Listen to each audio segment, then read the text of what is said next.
Yeah, I mean, look, at the time, Conor hadn't lost yet to Khabib, and Conor was really, and even though he's still a huge force to be reckoned with. I mean, look what happened with my friend Cowboy Cerrone in there in about 10 seconds. So, look, Conor is a guy that to me has the pizzazz, the physicality, and the size that I am.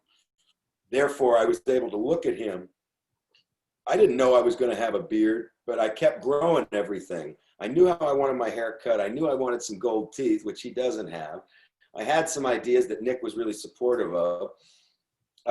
It all came together very quickly because I had, I couldn't do anything with my hair while I was doing True Detective because I'm working in 3 decades and there's wigs and, that all had to be the same for the technicians there and the makeup and hair department. But look, I pulled from Mayweather as a boxer, just as far as his shrewdness for business and his kind of talent, the way he dances, just his talent.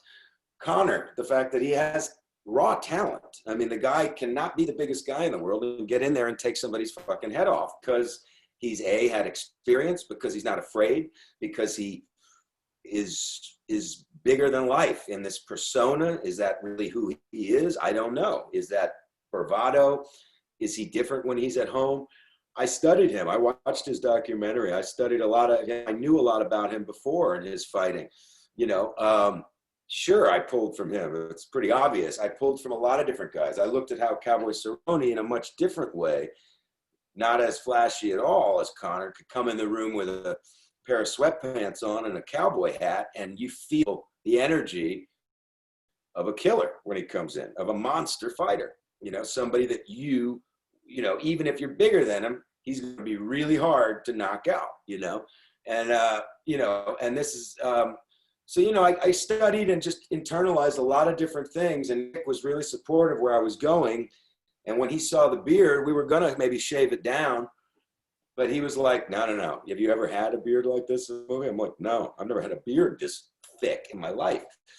And we just decided to keep it, So, there's certain scenes where it's a very much a Conor rip, I think, when I'm in the suit talking to the journalists, the 3-piece suit. Look, I like pimpy stuff too, and Conor knows how to dress, and he knows tailors, and he knows what it's like to have a tailored suit and the pocket watch and the beautiful fabrics. And this is what Cash would want.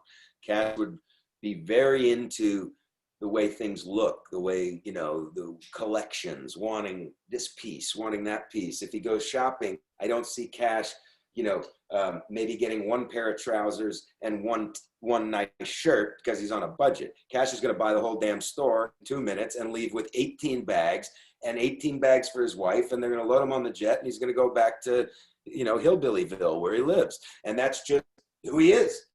So, once you embrace the colors of who you're playing, of the person, the energy, you let it rip. And the more you go, the more confident you get within it. And I think by starting with the cage and the fights, we were able to get that out of the way and really get into the nitty gritty then at home.